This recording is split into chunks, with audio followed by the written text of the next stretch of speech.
सबको जय मसीह की।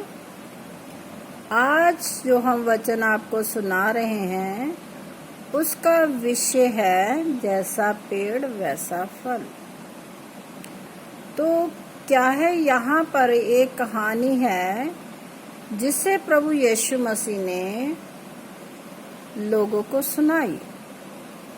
तो वहाँ लिखा हुआ है कि बहुत से लोग ऐसे धरती पर रह रहे हैं जो क्या कर रहे हैं, व्यर्थ प्रभु परमेश्वर का नाम ले रहे हैं, जबकि उनके जीवन में प्रभु का कोई भी आदर मान नहीं है। वो परमेश्वर को आदर नहीं दे रहे। तो लेकिन वो क्या है, लोगों को दिखाने के लिए हर समय क्या करते रहते हैं, हे प्रभु यीशु, हे प्रभु यीशु, हे प्रभु यीशु।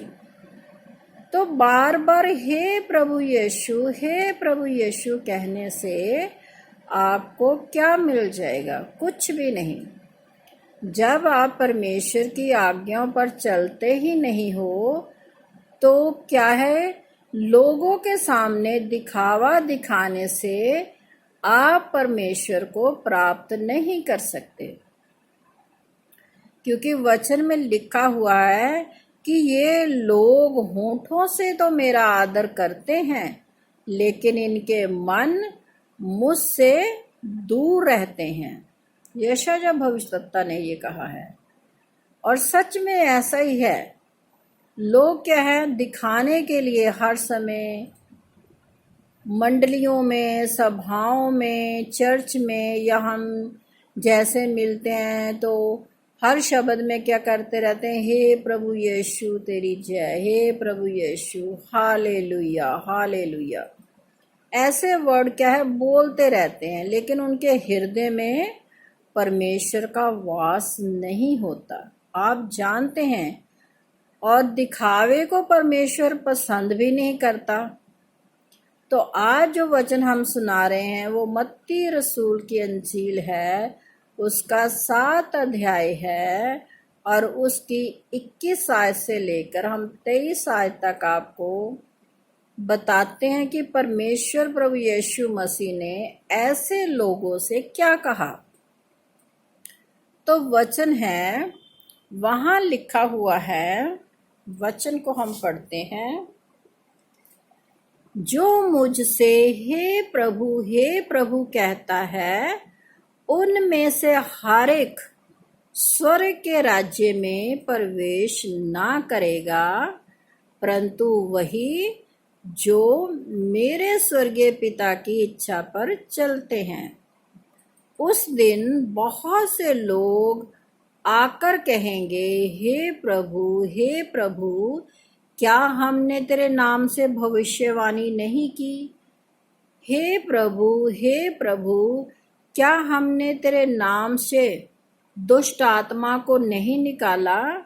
हे प्रभु, क्या हमने तेरे नाम से आश्चर्य काम नहीं किए? तो आगे प्रभु यीशु उनसे कहते हैं कि मैं उनसे खुलकर कह दूंगा, मैंने तुम्हें कभी नहीं जाना। हे कुकर्म करने वालों, मेरे पास से दूर चले जाओ। तो यहाँ वचन आपने सुन लिया कि वो लोग क्या कह रहे हैं कि बस अपनी जुबान से परमेश्वर को आदर मान दे रहे हैं। तो प्रभु कहते हैं कि मैं ऐसे लोगों को पसंद ही नहीं करता। वो कहेंगे कि हे प्रभु, हमने तो तेरे नाम से बहुत सी भविष्यवाणियां की। जैसे आप बहुत से प्रभु के दासों को देखिए, जो छोटी छोटी आयु के भी बच्चे हैं, वो अपने आप को क्या कर रहे हैं, भविष्यवक्ता कहला रहे हैं। उनको भविष्यवक्ता बनाया किसने है? किसी ने नहीं। वो क्या है, अपने आप भविष्यवक्ता बनकर बैठ गए हैं इस धरती पर और लोगों को क्या कर रहे हैं, भरमा रहे हैं। और वो क्या कर रहे हैं, बहुत से दुष्ट आत्माओं को भी निकाल रहे हैं। प्रभु के बहुत से दास प्रभु का वचन बोल बोल कर, तो प्रभु कहते हैं कि मैं तुम्हें नहीं जानता। और बहुत से अद्भुत कार्य भी कर रहे हैं, तब भी प्रभु उनको कह रहे हैं कि मैं तुम्हें नहीं जानता। क्यों कह रहे हैं प्रभु ऐसा? और वचन में प्रकाश द्वाक्या की पुस्तक में भी लिखा हुआ है कि झूठे भविष्यद्वक्ता ऐसे होंगे या झूठे नबी ऐसे खड़े हो जाएंगे जो क्या करेंगे, आसमान से आग को भी बरसा देंगे और बहुत बड़े बड़े अद्भुत ऐसे कार्य करेंगे जो इंसानों ने ना तो कभी देखे होंगे और ना ही कभी सुने होंगे। यहाँ तक कि विश्वासियों को भरमा देंगे और प्रभु का रूप भी ले लेंगे। वचन में लिखा हुआ है कि वो प्रभु का रूप भी ले लेंगे और कहेंगे कि मैं ही प्रभु यीशु मसीह हूँ। ये वचन में लिखा हुआ है। ऐसे ऐसे लोग खड़े हो जाएंगे, शैतान ऐसे ऐसे लोगों को खड़ा कर देगा जो क्या है, जो सच्चे मसीह हैं, जो अटल विश्वासी हैं, उनको भी क्या है, भरमा देगा। वचन में लिखा हुआ है साफ साफ कि ऐसे झूठे भविष्यद्वक्ताओं से सावधान रहो जो भेड़ के भेष में तुम्हारे पास आते हैं। असल में वो क्या है, भेड़िए हैं। वो क्या, परमेश्वर उनको क्या कह रहा है कि ये लोग क्या है, भेड़िए हैं जो मेरी भेड़ों को तितर बितर कर देते हैं। ये हम नहीं कहते, वचन में लिखा हुआ है कि ऐसे झूठे भविष्यद्वक्ता हैं और लोग क्या कर रहे हैं कि भरमाए जा रहे हैं। आज वो प्रभु के वचन को भूल चुके हैं। वो क्या आजकल क्या है, लोग क्या है, चंगाई का ही प्रचार कर रहे हैं कि तुम प्रभु यीशु के ऊपर भरोसा रखो, तुम्हारे जीवन में बहुत सी चंगाइयाँ हो जाएंगी, तुम्हें कार मिल जाएगी, तुम्हारा वीज़ा लग जाएगा, तुम्हें बहुत सी ज़मीन जायदाद मिल जाएगी। ऐसे झूठे झूठे क्या है, प्रलोभन लोगों को दे रहे हैं। और जो सच का वचन है, जो प्रभु यीशु मसीह क्या कह रहे हैं, प्रभु यीशु मसीह के उन्हें पीछे चलना सिखाने के बजाय वो लोगों की जिंदगियों को क्या है, एक नया मोड़ देने जा रहे हैं कि लोग प्रभु के वचन से हटकर कहीं दूसरे वचन की ओर चले जाएं, सिर्फ अपने जीवन की इच्छाओं को पूरा करने के लिए। तो ऐसे लोग हैं जिनको परमेश्वर कहता है कि मैं तुम्हें जानता ही नहीं हूं कि तुम कौन से लोग हो।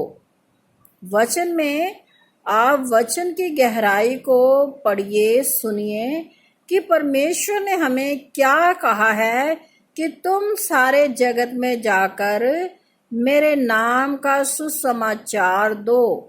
प्रभु ने हमें क्या कहा है कि हमने प्रभु का सुसमाचार लोगों को सुनाना है। प्रभु यीशु मसीह जो धरती पर आए हमारे गुनाहों को मिटाने के लिए, हमारा मेल मुलाकात परमेश्वर से कराने के लिए, उसके बारे में बताना है परमेश्वर ने। आप लोग जो झूठा प्रचार फैला रहे हो, वचन में आपने कहाँ पढ़ा है कि प्रभु यीशु मसीह आपको कार देगा? कहाँ लिखा है कि प्रभु यीशु मसीह आपको वीजा लगवाएगा? कहाँ लिखा है कि प्रभु यीशु मसीह आपको बहुत सी जमीन जायदाद दे देगा? कहीं नहीं लिखा। तो ये क्या कर रहे हैं, प्रभु के जो दास हैं, वो थोड़े से लालच के लिए, लोगों से दशवांश लेने के लिए और भेंट लेने के लिए, लोगों के जीवन को क्या है, अलग सा ही मोड़ देने पर लगे हुए हैं।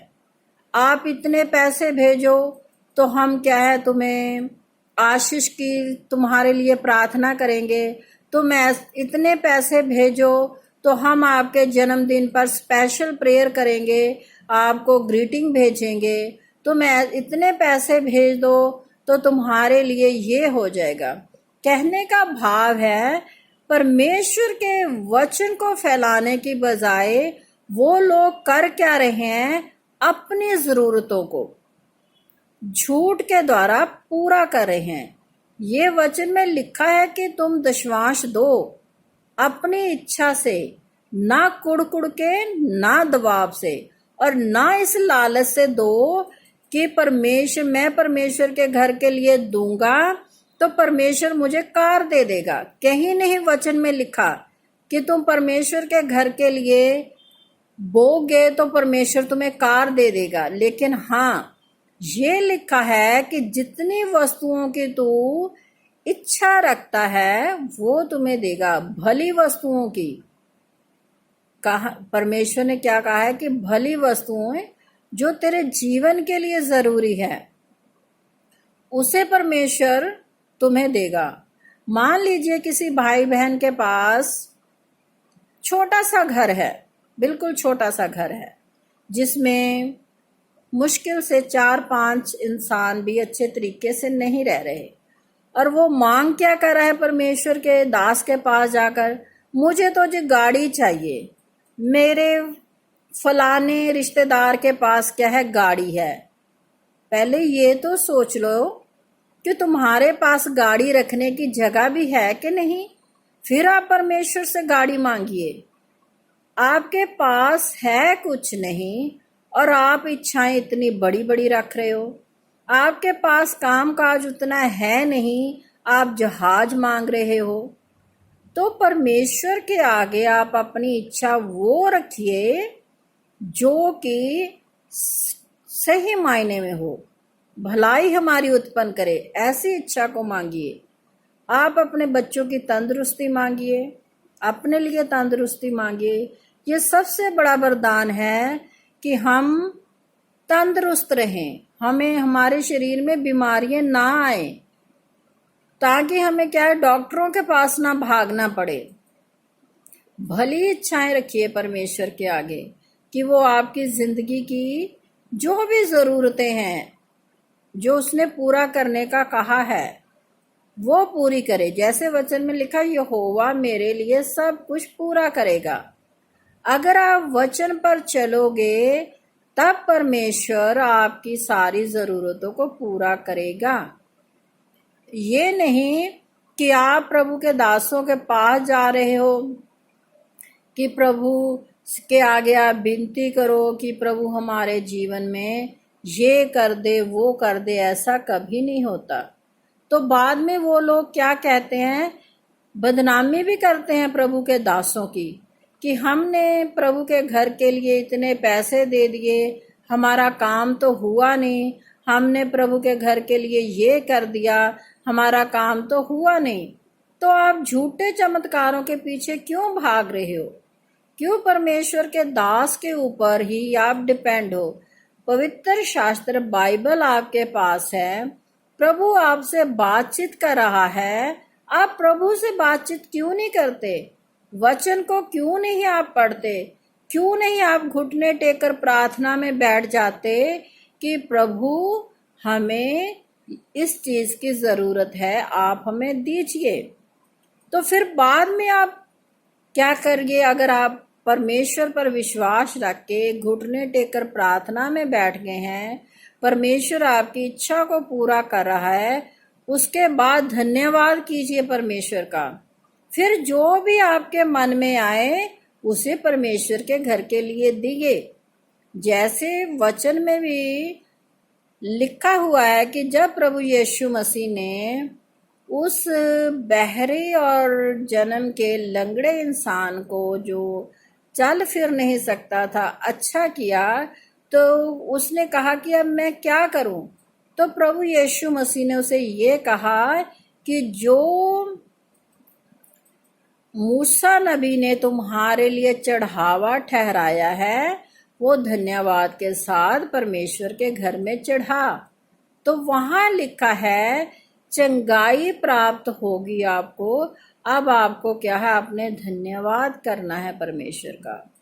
अगर आपके पास नहीं है तो आप कर्ज मत लीजिए कि मैं कर्ज लेकर परमेश्वर के घर के लिए दूंगा, परमेश्वर के दास ने मेरे लिए प्रार्थना की है।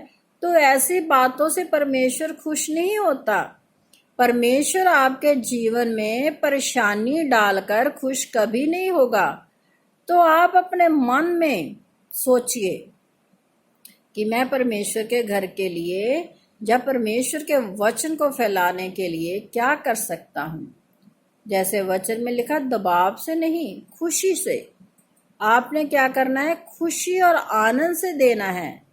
तो इसीलिए जो परमेश्वर के दास हैं, हमने एक बार पहले भी वीडियो बनाकर सुनाया था कि बहुत से प्रभु के दास आज क्या कर रहे हैं कि पैसे लेकर लोगों के ऊपर हाथ रख के दुआ प्रार्थना कर रहे हैं, जो कि गलत है। बाइबल में कहीं नहीं लिखा कि तू